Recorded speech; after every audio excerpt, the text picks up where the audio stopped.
I hope you hear the words, you're amazing. I hope you hear the words, you're talented. I hope you hear the words, you're beautiful.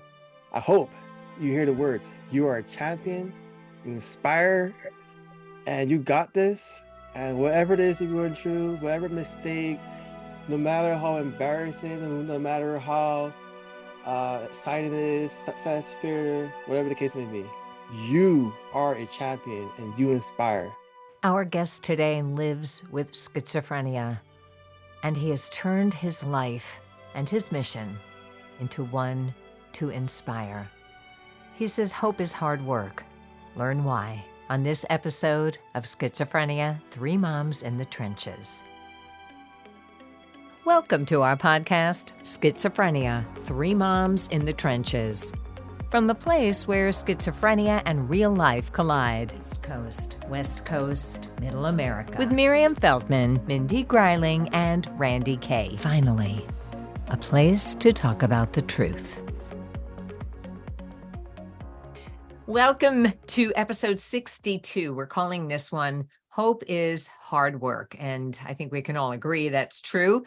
Also, schizophrenia and resilience. Hakeem inspires with our guest, Hakeem, who, if you're watching on YouTube, you can see him right there, and we will let him introduce himself in a minute. But I do want to tell you a bit that we are 3 women with 3 families, 3 sons with schizophrenia, and 3 books that we've written about our experience. And we're all about advocacy now and helping others and helping each other get through the ups and downs of having a serious mental illness in the family. But Yeah.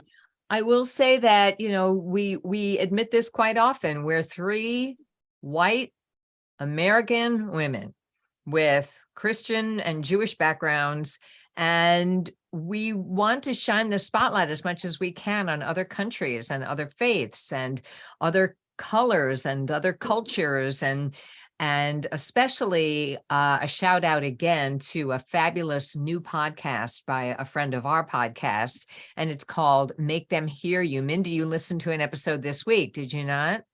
I did, and it was fantastic. And I really like their subtitle, which is something like Black Faces the Same Issues. When we have our different cultures, but when you get to the culture of mental illness and the mental health system, there's a lot of commonalities. We're all the same. So I love that subtitle. But they had on there a young woman whose mother had schizophrenia, and she was also a motivational speaker like our guest tonight. So that was a wonderful podcast too.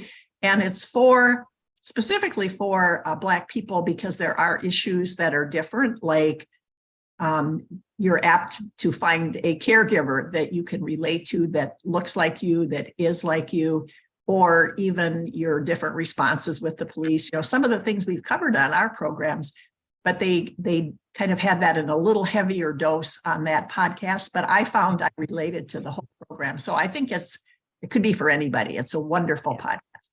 And as much as we try, we can't do it the way she can do it. And it's Saban Muhammad, right?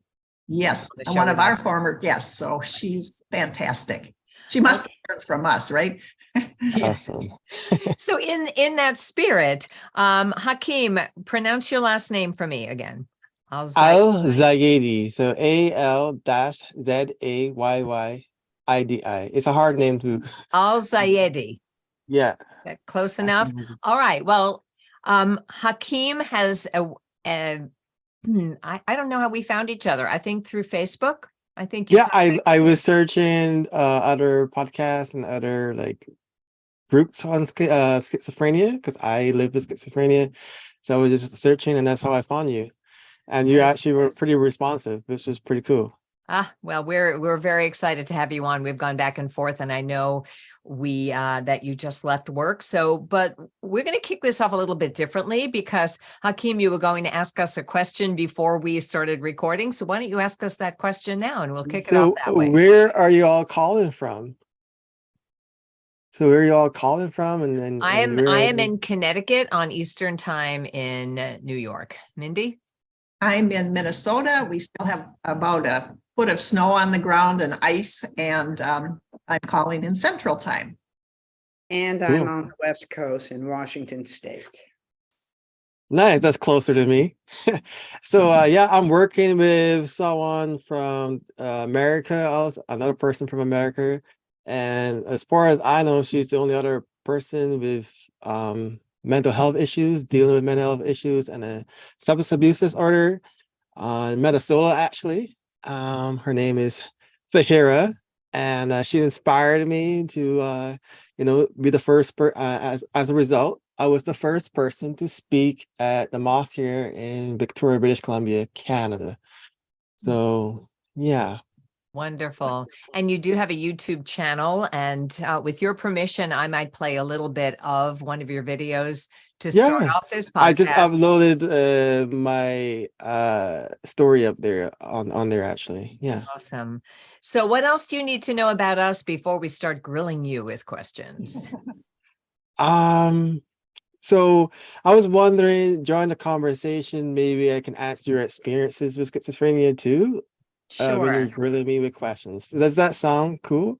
No, that sounds perfectly cool. And I think we'll do it in 1 minute each because we want to get to you, but just so you know who you're Okay. talking to. So I'm Randy, and I have a daughter and a son. And my daughter is neurotypical. My son developed schizophrenia pretty typically mid-teens to late teens, very similar to you, I believe, hearing a bit of your story.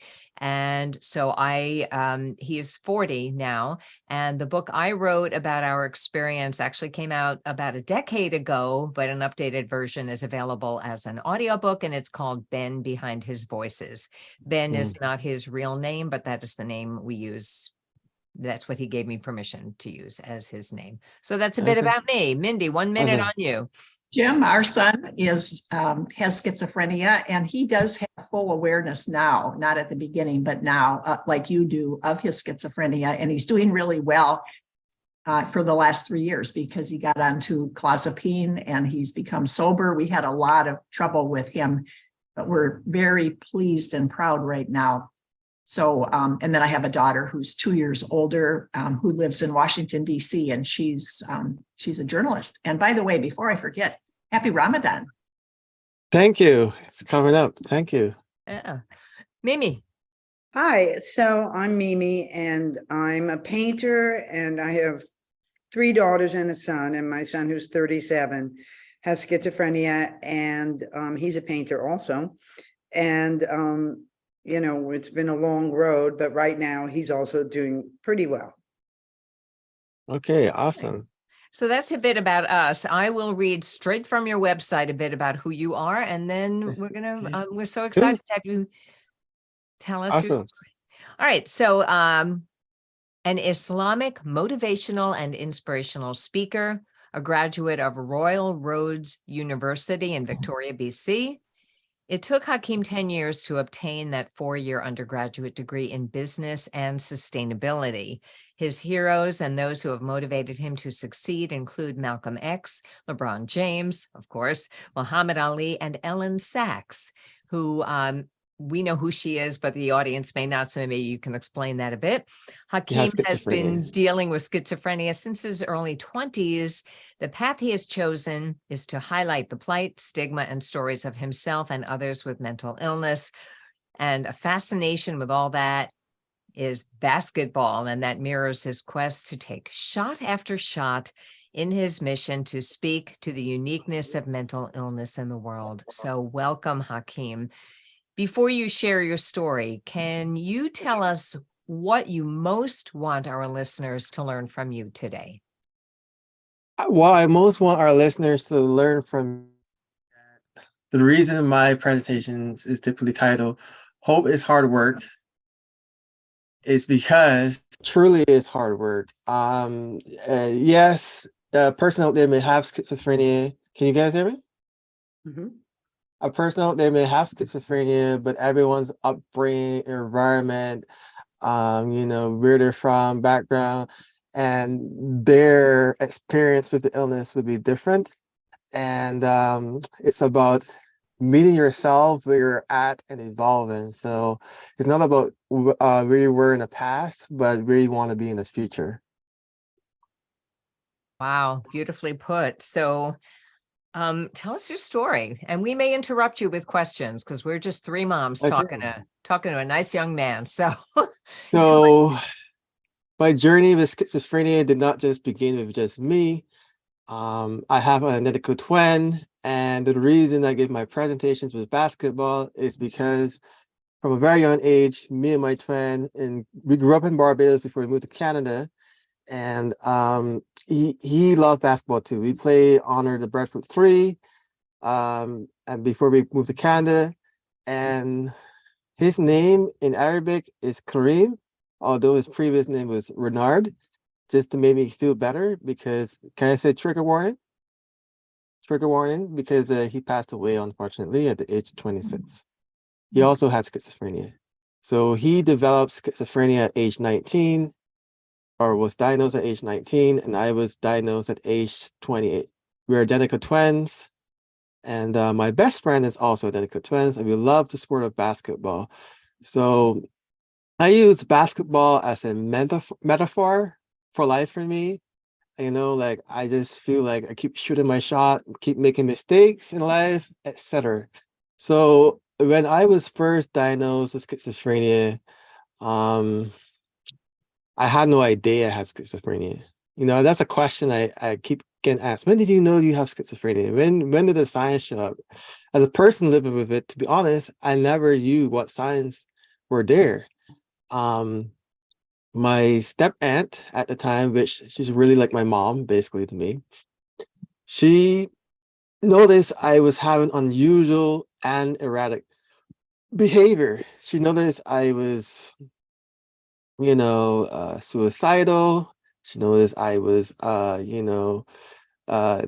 saying weird things. I kept telling her the TV's talking to me. What age was it? So your twin was diagnosed at 19 and is Yeah, still alive at this point. And how old are you when all this is happening? I'm 20. You're 20. Okay.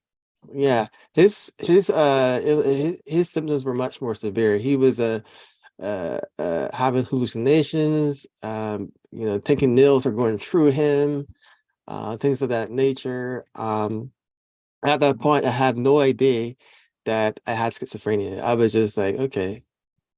So my aunt eventually took me to the hospital after another suicide attempt. So she said, we're going to take you to the hospital. And I went willingly. And then I was involuntary kept at the hospital, and they eventually diagnosed me with schizophrenia. And at that point, I still had no idea what it was. I just took the medications, and was able to agree. I was agreeable, you can say, to the treatments given to me. Looking back on it now, it's a hard illness to live with, like I still struggle. I don't know, success looks different for everyone, but back then I was, like in my own little world. Ooh, la la la la la, like I don't know what's going on. So what had led up to me being in the hospital was I had a full-time job at what's called Pizza Hut. Yeah, Pizza Hut. And I would show up for work on time before and all that. And then for some reason, my health started deteriorating. I started forgetting possessions at work all the time, kept going back to work for my possessions. I kept, um, you know, doing things that were unusual at work. And as a result, eventually was let go from Pizza Hut. And at that time, I didn't know how to swim. So I was trying to take swimming lessons. I was trying to get a driver's license. I was always trying to set a goal or have a career or things of that nature. So leading up to the hospital, I was also taking upgraded grade 11 English, upgrade grade 8 math. So I was trying, like everyone else, trying to figure out, because I've been playing video games prior to that all the time. That's all I did. And I had no social life. I didn't have any friends. I didn't know how to communicate with others, how to do anything like that. So to approach someone and just to be their friend used to be a big deal for me.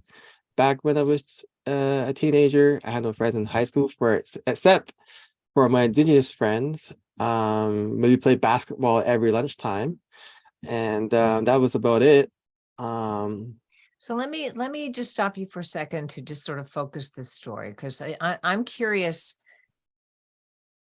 Obviously, and I've seen some of your videos, and you and your brother was so cute. That if maybe you can send me that picture of you and your brother when you're like 6 or something, and I can put it on Yeah. YouTube. But here you are, you're 20, and your twin, who it sounds like has been your best friends, and many Oh yeah, we're many definitely just, twins have each other and don't reach out. yeah. I think it's quite common. Yeah. But your brother has been, at this point, seriously ill with schizophrenia, and it sounds like not aware of it and going into the hospital and things. And yet there started to be behaviors in you, and there wasn't a part of you that said, maybe I have what my brother has, or No, never. never. Never. We didn't even think we had schizophrenia because at that time, even our own family or our own parents, like my dad and my stepmom, was when my brother got diagnosed, don't claim it, like you don't have it, right? So it was a bit of a that kind of thing. But then when I got diagnosed, for some reason, we were sure, okay, maybe they do have it. When I lived with my stepmom, with my step aunt, Step which back. is her sister.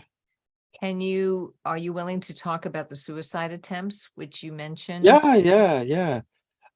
So the first one, um, I was in a really bad space, losing my job and not being able to do the things that I normally do, like work out and just constant anxiety and depression. I was kind of stuck. Mhm. So I that eventually led me to the hospital. So I tried to back then I'm Muslim now, but back then I tried to drink whiskey and use a sewing machine somehow with a knife to go on top of my throat or something like that, something wild like that. But it never worked out, and my aunt took me to the hospital, and that's how I got help. Yeah. Wow, that was really traumatic, I'm sure, for the whole family. A lot of us, all of us were kind of broadsided too. My grandmother had schizophrenia. I grew up with her right across the street, and still we didn't recognize this illness in our son anyway, even with that background. And so many families don't have enough knowledge about mental illness. It's not talked about. And then the family has to do a crash course and get educated and try to figure out what's going on. How prepared was your family? My step aunt, she was prepared because her partner, basically her husband, uh, his brother had schizophrenia. He lived a very long time. He lived to about age 71. So, and that was another misconception. I was always told that if you have schizophrenia, you don't live very long. He lived a very long time. He lived to age 71. And unfortunately for her, she also has a disability. She's in a wheelchair, but she has a psychology degree. So she used the signs, right? And you went to see when someone are having symptoms of schizophrenia. Mhm. I think sometimes, the reason people don't live as long is because if they don't have a healthy lifestyle, if they're not taking care of themselves, they're smoking a lot, they're using illicit drugs, they're on the street. Those are the things that I think cause people to die early more than the actual illness.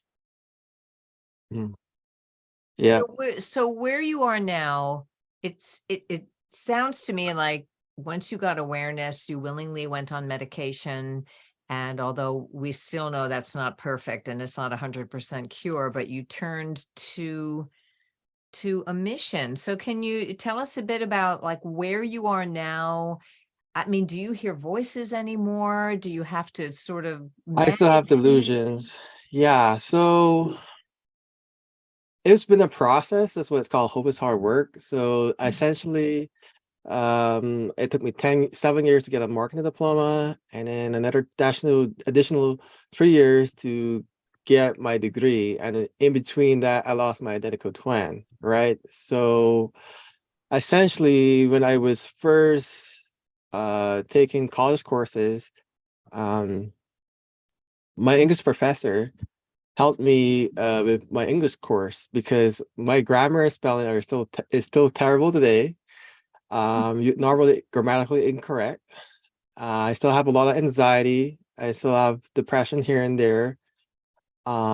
So back then, my professor told me an inspiring story about Malcolm X, who turns out to be Muslim, and how he couldn't read and write in order for me to pass English 151.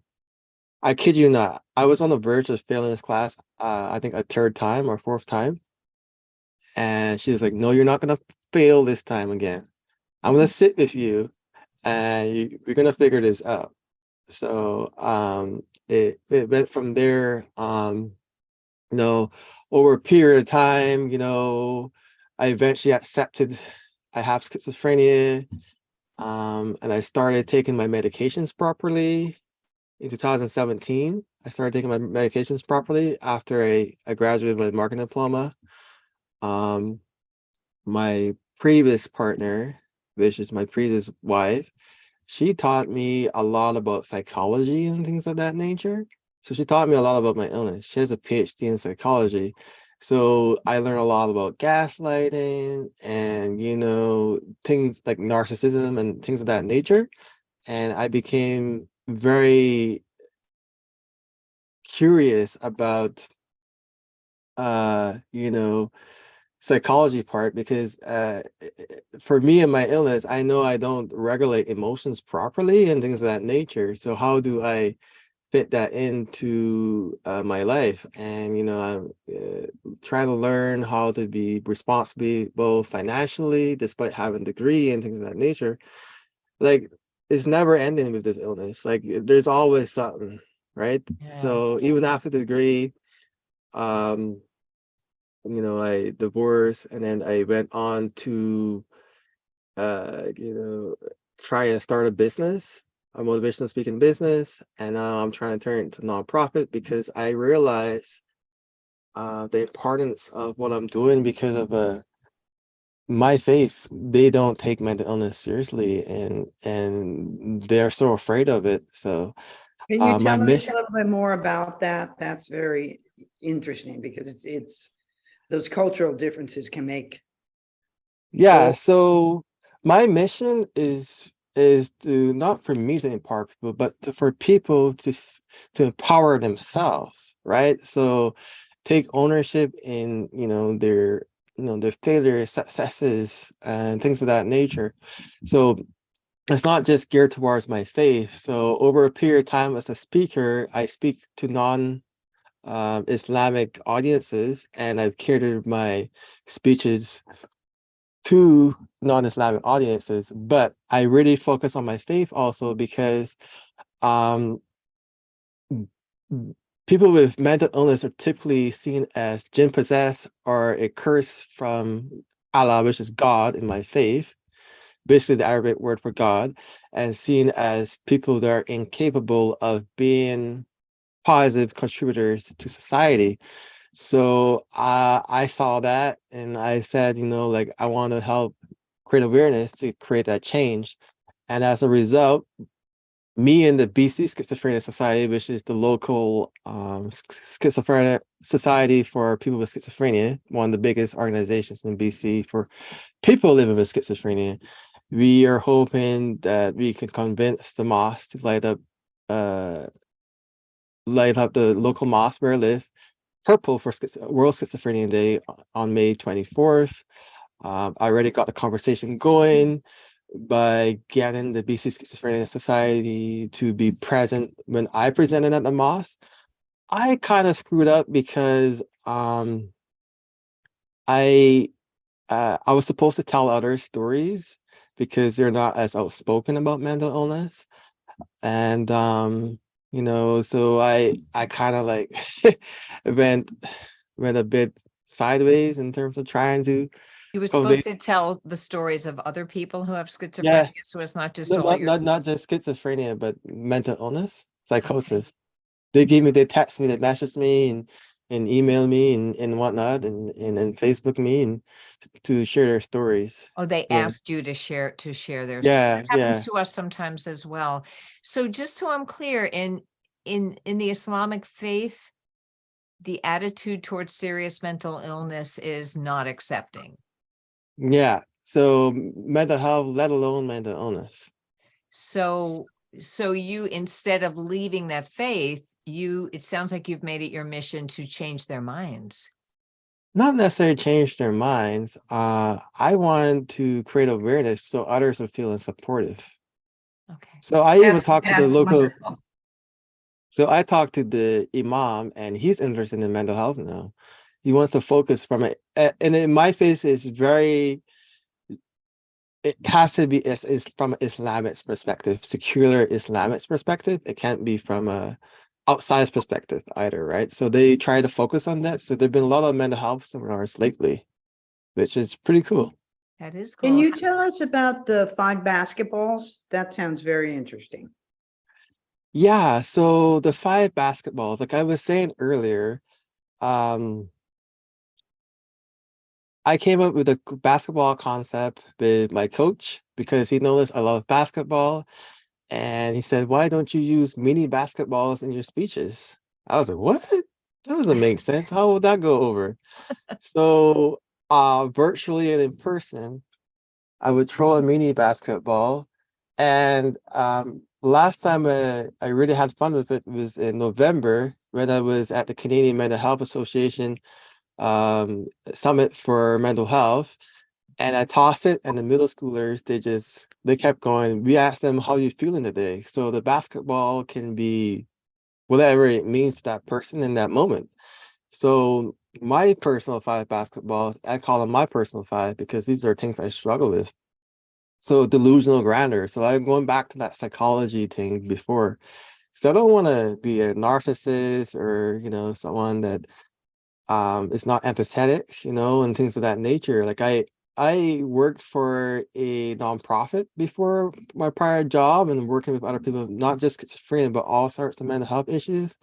And that was overwhelming for me. So I learned that I want to be more empathetic and delusional grandeur is part of schizophrenia. Like you might think that you're the leader of the United States or something like, or you're a religious leader, things of that nature, or you might disregard others' feelings and stuff like that. So I'm really drawing in on the gaslighting and cognitive behavior therapy and things of that nature. So I really So focus on. the first basketball is delusions of grandeur, which is often a Yeah, symptom of so the first schizophrenia. basketball is Okay. delusions of grandeur, and I Second one. re I really hone in on that one because my faith helps with that one because it's all about humility and modesty and being humble. So the second one is anxiety. So I deal with that a lot. I have social anxiety. I have lots of friends and family and whatnot, but I have social anxiety. I spend most of my time by myself, and like I get anxiety just to pass a test, just to get a job, or just to. Although I work for the government now, my previous job was Ministry of Finance for BC, Canada, and my new job is at the Legislative Assembly. And I'm meeting all these MLAs and things of that nature, members of the Legislative Assembly.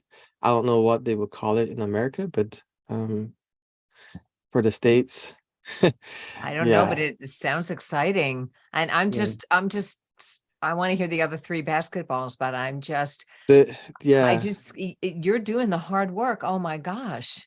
yeah, When you say hope is hard work, I am in awe of your resilience, of your, Mhm. if I failed something 2 times, I don't know that I don't have schizophrenia, and I don't know if I would take it a 3rd time. Like, that's amazing. Do you know that I know you're supposed to be, I know it's humility, so maybe I shouldn't Yeah, I it's really hard, really, really difficult. So the next one is depression. So I get depressed a lot and whatnot, especially when I fail, and I still screw up to this day. And I wish there was a cure for schizophrenia. And to be honest, although I'm a motivational speaker for it, and there's none.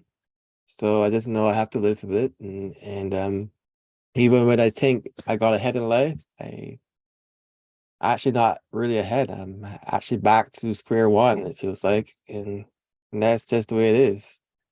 Yeah, so I'm depression. so impressed with you as well. By the way, in the United States, we have some states have legislators and others do have assemblies. Like Wisconsin has an assembly, Minnesota, where I am, has a state legislature.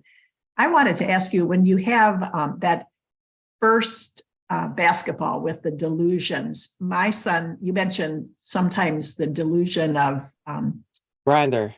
a religious leader or something. Jim, our son has often thought he was Jesus Christ, or someone's mother I know thought that she was the maternity of Mary and so forth, the mother of Jesus. When you have delusions, do they come out in the Muslim faith with who you have delusions about? No, I never think that Prophet peace be upon him, alayhi wasallam, or I never think that I'm an Islamic leader. So back then, if my delusional grander back when I was younger, I was working out, and then I thought I was so strong I would be in the Olympics, right? Because I started working out, and I thought I was going to, squat, snatch, clean and jerk, 400 pounds and be in the Olympics. So I through research, experience, feedback from others. I'm always thinking about feedback from others, always thinking it from a psychological lens, always thinking about it from from friends and family. So I really hone in on the delusional grandeur thing because you don't want to have imposter syndrome either, but you don't also want to be so elated with I'm this, I'm that. So say for example, you got popular on social media, or like you got popular, or you're in like for example, I'm in a TV commercial and things of that nature. You don't want to get so elated with illusions like I can overcome anything.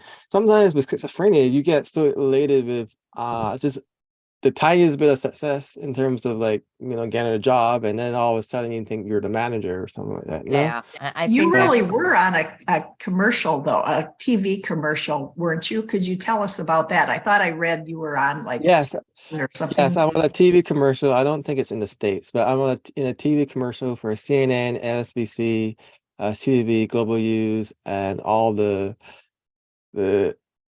channels that you seek knowledge, I guess, like what's that one? Discovery Channel, things of that Mhm. nature, right? So it's by Make a Change Canada, who helped me formulate my speaking business. And yeah, that's the TV commercial. awesome. And And what was the commercial about? Was it anything about mental illness or unrelated? no, it was kind of unrelated. It was just about how they help me, how their services provide success for others. So I'm featured with 3 other people, 2 other amazing young ladies. So if you go to Making Change Canada, the website, their stories are pretty amazing too.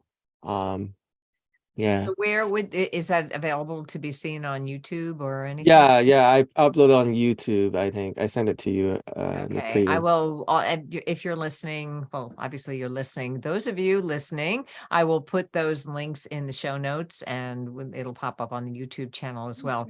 We have about 5 minutes left, I have so a I'm hearing question. what the last 2 basketballs are Oh, okay. after Mimi's question, and then what you most want to inspire people to do. So Mimi, go. Well, my question is, one of the things that we struggle with loving somebody who has schizophrenia, the biggest stumbling block is this the anosognosia, the inability to understand that they're sick. Mindy, like she said, has gone through a big change with that with her son in the last few years, but that's always the wall that you end up knocking against every time. And I'm just wondering, it always boggles my mind when I talk to people like you who have the insight that you have, and I keep comparing that to my son and trying to understand how to break through and break in with him. And I'm just wondering from you, when you're doing your talks and when you have questions and other people who have schizophrenia, do you address that at all with them? Like, what would you say? What do you think was your entrance into having insight? Was it being medicated, or what got you? So being medicated helps, and then being able, the family support helps. And the person, like my twin, it took forever for him to accept that he had schizophrenia. So it takes a while for some people. You're just gonna have to talk it out. That's all I can say. Like, you're gonna have to like have a talk and just communicate. And get Communication. lucky. And get lucky. I know with my son, eyes have to tread very carefully, and just drop a little insight and hope he picks it up. But he's 40 and he insists there's nothing wrong, and his deepest desire would be to not have to take medication. But we've had a guest on before who talks about anosognosia, which is the lack of insight into the illness, one of the worst symptoms of schizophrenia. And my son takes his meds because he wants to see the family, and that's what I require. And if that's why he does it, that's fine. I can't convince him. Sometimes you have to give Sometimes it talking it incentive. out doesn't. My family did that to me too. They give me incentive. If you do this, you can have some. Yeah. It So worked. what are your last two basketballs? And then we'll So my last two basketballs. So this one is the moment. So I'm gonna actually leave that one to last. So the next basketball I'm gonna talk about is, humility, having humility. So being able to have humility and not get excited about success or what that looks like right now, but having humility for not only myself but for others, and respect. And this very last basketball I'm gonna call is the moment.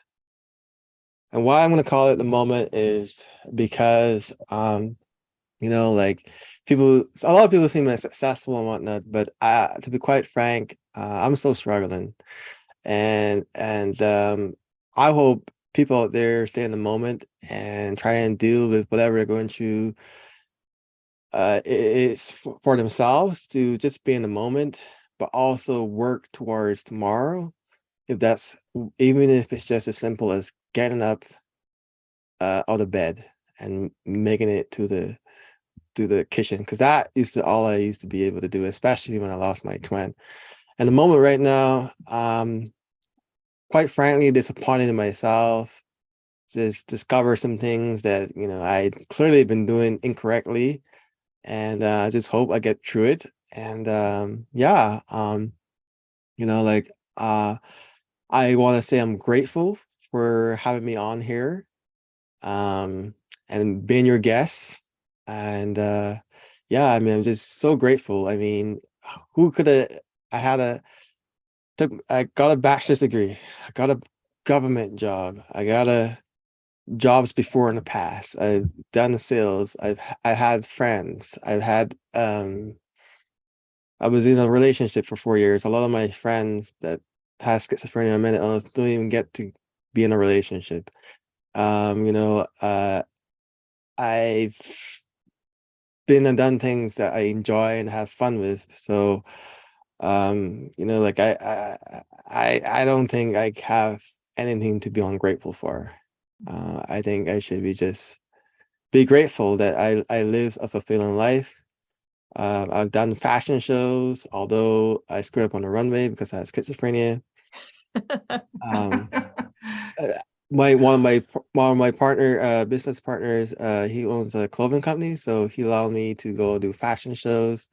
I've met people from all over the world, through social media, like you name it. I've done a lot, but it's disappointing, but it is what it is, right? It's a phrase we use a lot on this show. But you are inspiring. You really are. are inspiring with And all you've got 3 more moms in your corner right now. We're Yeah. going to be rooting for you for the rest of your life. I So hope you're rooting for all those who have the schizophrenia and whatnot. So yeah, absolutely.